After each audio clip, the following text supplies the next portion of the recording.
오늘은 의인과 악인이 맺는 다른 열매, 의인과 악인이 맺는 다른 열매이라는 제목으로 말씀을 선고합니다. 이 앞에서 우리 사람은 두 종류의 사람이 있다 그랬습니다. 결국 하나님을 경외하고 진리를 따라 의의 길로 가는 의인이 있고, 하나님을 거부하고 말씀의 반대로 자기 생각, 악한 본능대로 살아가는 악인이 있다는 거예요. 그 결과가 180도로 다른데, 오늘은 그 결과를 열매로 이제 보여주고 있어요. 그래서 우리는, 사람은 세 가지로 구성된 존재예요. 하나님을 아는 영이 있고, 사람과 사람이 소통하는 혼이 있습니다. 그리고 나를 움직여주는 몸이 있어요. 그러면 우리가 의인이라면 영도 의의 열매를 맺을 거고, 혼도 의의 열매를 맺을 거고, 또 몸도 의의 열매를 맺을 거예요. 그럼 악하게 가는 사람은 정반대로 영도 악의 열매를, 혼도 악의 열매를, 몸도 악의 열매를 맺어서 극과 극의 다른 열매가 나온다는 거예요. 이게 바로 오늘 본문의 말씀인데, 이 잠언은 이 격언식으로 이렇게 막 집어넣기 때문에 조금 흩어진 감이 있긴 하지만, 이 15절부터 26절을 깊이 통찰해 보면 바로 이 의인과 악인의 열매를 나눠놓고, 그 다음에 의인에게는 혼이, 영이, 악인에게는 영이 어떻게 다른 열매냐, 그 다음에 혼도 어떻게 다른 열매냐, 몸도 어떻게 다른 열매냐, 정확하게 말씀하고 있어요. 그래서 말씀은 퍼즐 게임 같은 거예요. 그냥 뭐 소설책 읽듯이 그냥 한꺼번에 쫙 들어오는 게 아니고, 우리가 연구해서 맞춰봐야 그 속에 진국이 나오는, 그게 바로 진리의 비밀이라는 것이에요. 저와 여러분들이 확실하게 이 열매를 구분하고, 나는 어떤 영혼 몸에 열매 맺을 것인가 결단하는 저와 여러분 되시길 바랍니다. 예수님이 바로 이렇게 말씀하셨기 때문에 이렇게 해석하는 거예요. 예수님이 마태복음 7장에 보면 16절부터 20절까지 나무는 그 열매를 보고 안다 그랬어요. 그럼 열매가 좋으면 저 나무 좋은 나무구나, 열매가 나쁘면 저 나무는 나쁜 나무구나, 이렇게 열매를 가지고 근원을 찾아간다 그 말이에요. 그러면서 12장 33절에도 똑같은 결론을 말씀했어요. 열매를 보고 나무를 아느니라. 그러면 예수님이 그냥 말씀만 하고 마쳤느냐? 아니에요. 거기에 대해서 분명한 심판을 예수님이 직접 하신 그런 말씀들이 나와요. 자, 예를 들면 마태복음 21장 19절에 이제 예수님이 마지막 이제 십자가를 앞두고 이제 계셨을 때 시장하셔서 무화과 나무를 하나 발견하고 열매가 있으면 그걸 따서 드시려고 한 것 같아요. 근데 열매가 없는 거예요. 그랬더니 예수님이 저주하셨다고 그랬어요. 그 다음날 다시 제자들과 들어오는데 보니까 그 나무가 하루 사이에 말라버린 거예요. 그럼 예수님이 그 나무에 대해서 지금 초점 맞춘 거냐? 아니죠. 그 나무를 통해 원리를 깨우쳐 주려고 제자들에게 보여주시는 거예요. 그 나무가 열매가 없다면 그 나무는 나쁜 나무예요. 그러면 그 나무는 필요가 없으니까 버림받는다는 거예요. 이게 심판의 원리예요. 그런데 또 그 뒤에 43절로 내려가 보니까 예수님이 그걸 가지고 결론을 이렇게 말씀했어요. 하나님의 나라를 열매 맺는 백성이 받느니라. 우리가 이 땅에서 나무인데 내가 어떤 열매 맺었느냐 가지고 하나님 나라를 갈 수도 있고 지옥으로 갈 수도 있다는 거예요. 내가 좋은 열매를 맺으면 나는 좋은 나무로 인정을 받고 천국 백성 된다는 거예요. 이렇게 예수님은 말씀을 정확하게 열매에다가 초점 맞추고 계신 걸 깨달으시 바랍니다. 우리의 겉의 모습이 아무 필요 없어요. 겉으로 아무리 의로운 체 해봐야 사람은 속여도 하나님 앞에서는 속일 수 없으니까 열매를 제대로 맺어서 보여드리는 방법밖에 다른 길이 없어요. 첫째, 16절과 17절, 23절, 25절에 보니까 이걸 종합해 보면 영에 맺는 열매가 다르다는 거예요. 두 영이, 하나는 의인의 영이 있고 하나는 악인의 영이 있잖아요. 그 영이 각각 다른 열매를 맺는다. 먼저 16절에 먼저 보면 이렇게 말씀했어요. 의인의 수고는 생명에 이른다. 그러나 악인의 소득은 죄에 이른다 그랬어요.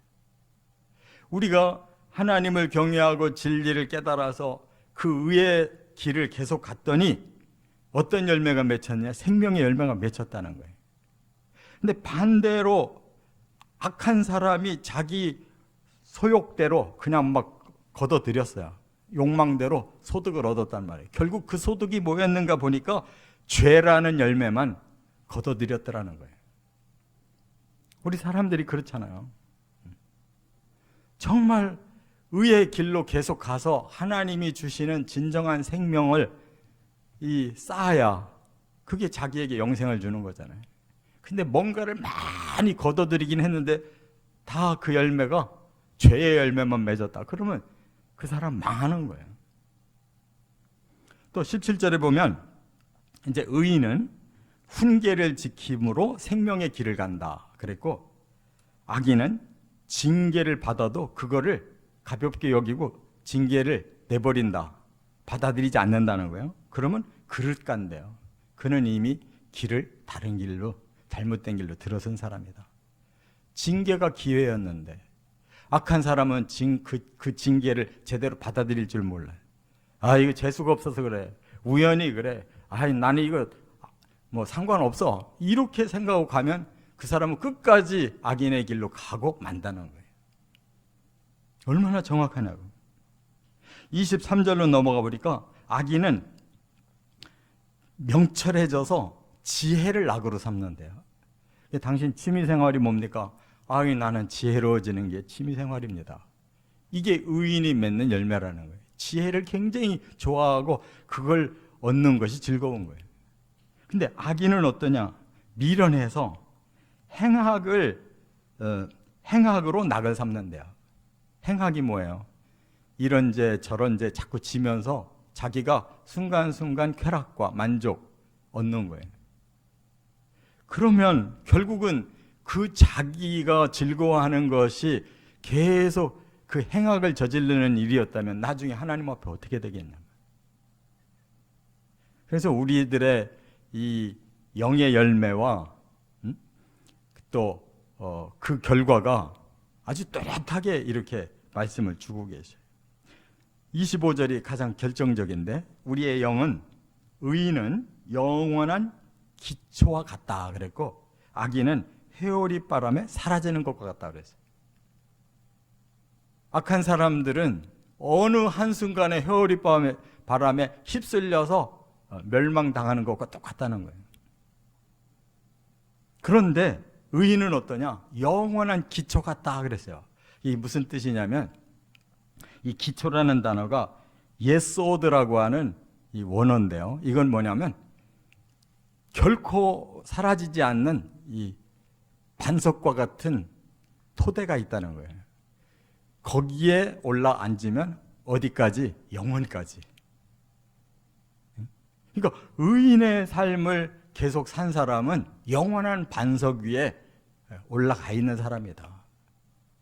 그게 바로 천국으로 반드시 들어갈 수 있는 영원한 그 토대에 올라선 사람이다.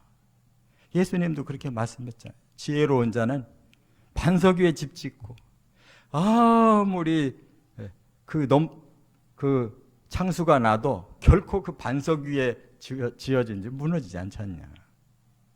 똑같은 거예요. 우리의 영에 지금 어떤 열매를 쌓고 있는지 잘 판단해 보시기를 바랍니다. 두 번째는 이제 혼이에요. 혼에 맺는 열매가 서로 다르다는 거예요. 여기 18절부터 21절 그리고 24절을 모아보니까 우리의 정신세계의 열매가 다르다는 거예요. 여기 먼저 19절을 보면은 의인으로 사는 사람은 지혜로운 사람이어서 입술을 제어할 줄 안대요. 의롭게 사는 사람, 하나님이 이미 지혜를 주셨어요. 그러면 자기를 절제할 줄 아는 거예요. 입술로 할 말은 하고 하지 말아야 될 말을 닫는다 그 말이에요. 그게 의로운 사람의 지혜인데, 반대로 악인은 어떠냐? 미련해서 빈 깡통 같은 존재라. 어떤 일을 하느냐? 말이 많대요. 그럴수록 허물이 많아지는 거예요. 잘못된 말을 계속 쏟아놓을수록 허물이라는 건 뭐예요? 자기 죄가. 자기의 죄에 그 많은 죄목이 자기에게 쌓이는 거예요. 나중에 어떻게 되겠냐고. 우리들의 삶에 내 생각을 어떻게 다스려야 되고, 그걸 잘못 내 생각을 쏟아놨다면 거기에 대한 나쁜 열매를 다 우리는 책임져야 되는 거예요. 그래서 앞에 18절에 그거를 이어주는 말씀이 있어요. 악인은 거짓된 입술로 마음을 감추고 중상한다 그랬어요. 이 말은 뭐냐? 이 악인은 자기 입술을 거짓된 입술로 위장을 해서 자기 마음을 감춘대요. 그러니까 그 말은 뭐냐면 속 다르고 겉 다른 삶을 살다는 거예요. 속은 거짓으로 꽉 찼는데 아닌 것처럼 그렇게 위장해서 말한다는 거예요. 그러면서 결국은 그 마음에서 뭐가 나오냐? 중상이 나온대요.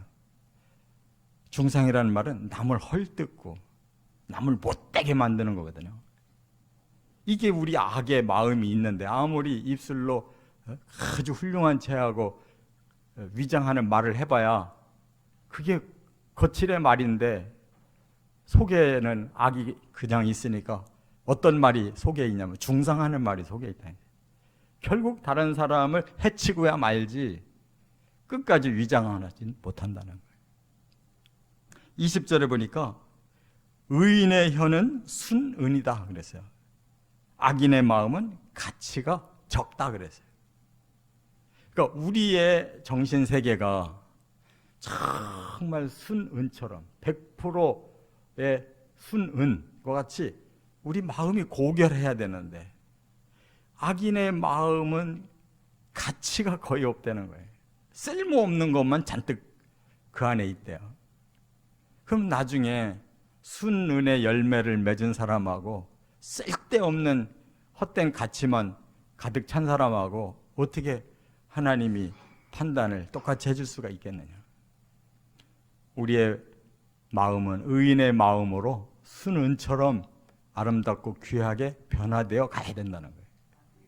또 21절에 보면 의인의 입술은 여러 사람을 교육시켜준대요. 그렇잖아요.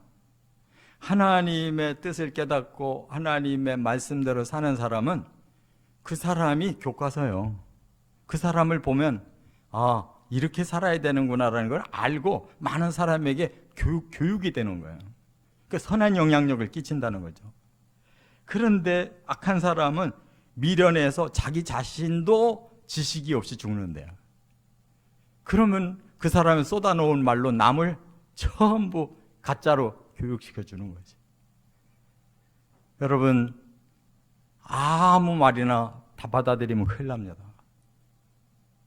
정말 의인의 마음에서 나온 말이 진정으로 우리를 선하게 교육시켜주는 거지, 사탕 발림에 마음이 악한 자의 말에 현혹되면 이건 무지하게 사람들을 변화시켜서 죽이는 거예요.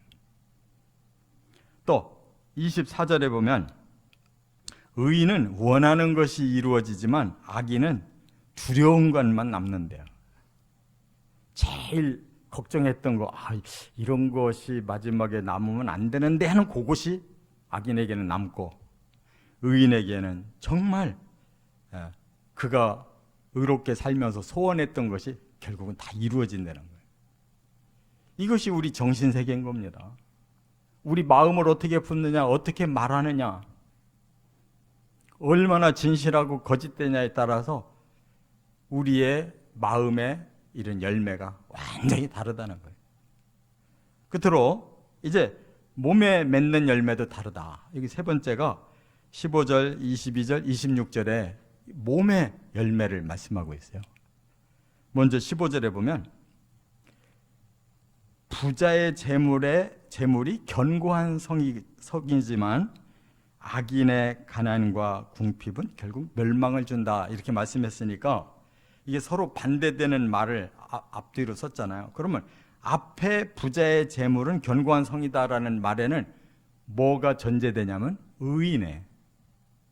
의인의 삶을 통해 하나님이 부자가 되는 재물을 주셨다면 그 사람은 그 재물이 견고한 성의 역할을 한다는 거예요. 그러나 악인이 끝내 악하게 살면 오히려 하나님은 재물을 막아서 그를 가난하게 할 뿐만 아니라 궁핍을 겪게 하고 끝내 멸망한다 그랬어요. 그러니까 돈도 하나님은 아무렇게나 주시는 게 아니라는 거예요. 의로운 사람에게 주셔서 그 재물로 하여금 견고한 성을 쌓게 하는 선한 도구로 주시는가 하면, 악인이 그걸 가지려고 하면 결국 그에게 안 주시고 그에게 빈털터리가 되고 그 욕심 때문에 스스로 궁핍을 겪다가 끝내는 멸망하게 하신다는 거예요. 그래서 악인들이 일시 부자가 되고 재물이 많다, 그건 견고한 성이 아니고 반드시 날아가서 가난하게 된다는 거예요. 깨달아야 될 줄 믿습니다. 우리 욕심으로 재물을 얻어서 되는 게 아니에요. 하나님이 모든 물질을 만드셨기 때문에 하나님 원리에 맞게 살 때 그 물질을 주셔서 그것이 선한 영향력을 끼치도록 열매 맺게 하시는 거예요.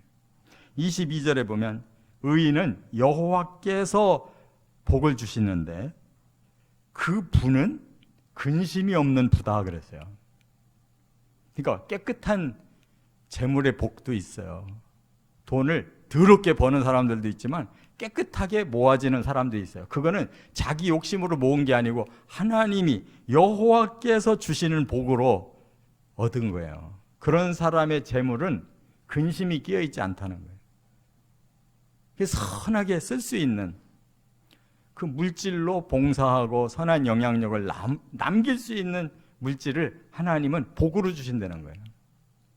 그래서 그냥 너무 또 그리스도인이라고 해서 그냥 청렴하기만 하고 막 이렇게 사는 거는 아니에요. 그건 특별한 사람들에게 주신 은사고, 일반적으로는 모든 물질도 하나님이 지어주셨고 땅에 충만하고 번식하고 이렇게 생육하고 살으라고 하셨기 때문에 그 물질도 필요한 거예요. 그런데 하나님이 복으로 주신다면 그것은 근심이 없는 정말 귀하게 사용할 수 있는 물질로 주신다는 거예요. 그러나 26절 악인은 뭐라고 그랬어요? 게으르다. 그래서 그가 땀 안 흘리고 물질만 탐하려고 할 때에 그 사람이 부리고 있는 주인에게는 그가 어떤 존재냐? 식초와 같은 존재다. 눈에 연기처럼 그냥 맺기만 하고 그냥 해만 끼치는 그 사람의 일꾼이라는 거예요.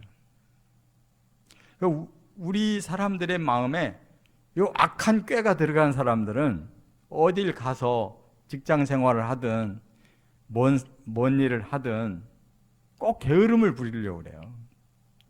자기의 사명으로 일을 하려고 하질 않아요. 그냥 적당하게 꾀를 부리고 시간 때우고 받는 건 제대로 척척 많이 받기를 원하는데, 결국 그 사람이 일하는 그곳에서는 다른 사람에게는 식초노릇, 이가 셔서 그냥 견딜 수가 없는 그런 식초 같은 짓을 한다는 거예요. 그냥 옆에서 막 연기 피우는 사람이라 그냥 눈만 따갑게 만든다는 거예요. 이게 얼마나 불행한 존재냐고. 그렇게 해서 자기는 노력 안 하고 그 회사 거 잘 받아서 챙긴들 그게 다른 사람에게 다 해로 돌아가잖아요. 누군가는 해야 될 일인데 지는 안 하고 적당하게 넘기고 다른 사람한테 밀어가지고 다른 사람 해치고 자기는 득만 보겠다고 하는 그런 악인에게는 그 재물이 제대로 올 수가 없는 거예요. 남을 해쳐가면서 무슨 재물을 원하냐 말이에요. 이처럼 성경은 의로운 삶이 어떤 것이며 악한 삶이 어떤 것인가, 거기에 따라서 영혼 몸에 어떤 열매들이 다르게 맺히는가를 정확하게 말씀했어요. 우리는 이 진리대로만 살고 그 진리대로만 열매를 맺어서 하나님 앞에 복이 될지언정 사람들에게 해끼치지 않는 삶을 살아가시기를 주의 이름으로 축원합니다.